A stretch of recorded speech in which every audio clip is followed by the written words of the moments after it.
I'm going to talk about euthanasia, which is when you allow yourself to get killed by another man.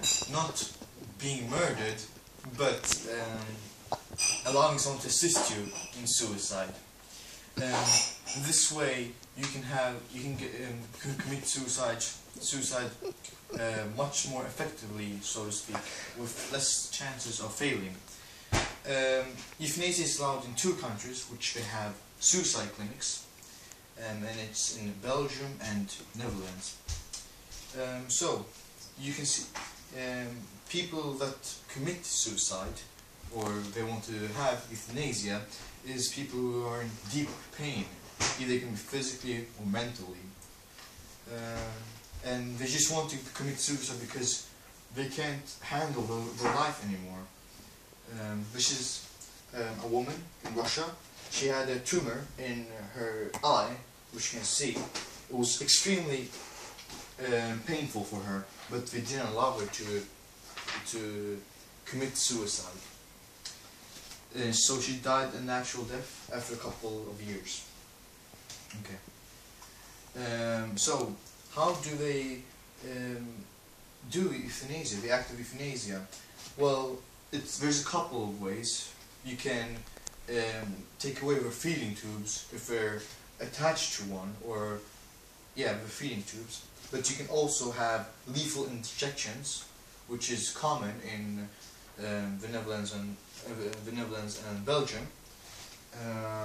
That way, they will give you an injection that will put you in sleep, coma, and then it will stop your heart with another injection.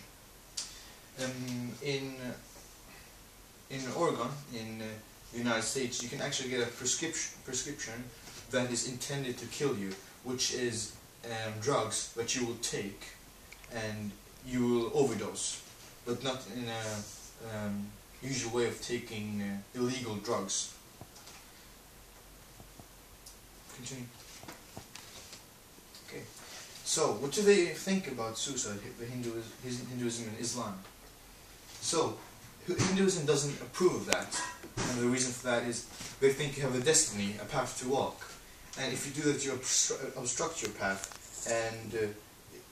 and so you cannot fulfill your meaning in life.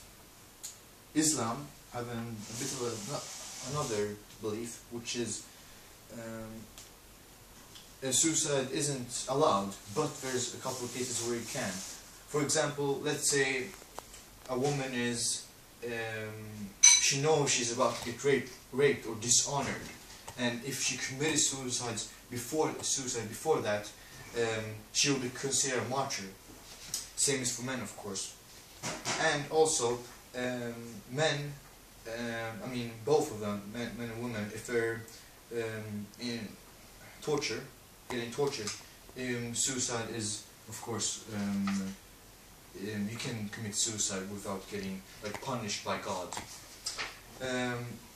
There's also another way, which is taking a life in court, when it's justice, simple as that.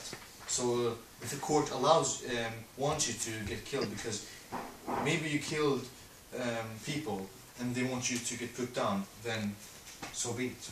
Continue. So, different ways of committing suicide. You can use firearms, which is a handgun. Many people just put it against their brains to just kill them instantaneously. Same goes with shotguns and maybe rifles if they have one. Hanging, which is quite common, and actually a lot of hangings have been done online. Like, people have been putting up suicide blogs and videotaping themselves getting hanged, and just letting it stream live all over the world. Same and drugs. Some people commit suicide through overdosing. They just don't want to live anymore, and we can't get euthanasia, so we just take a lot of drugs. Can be no matter what kind of drugs. So that concludes me and Rita's PowerPoint about suicide.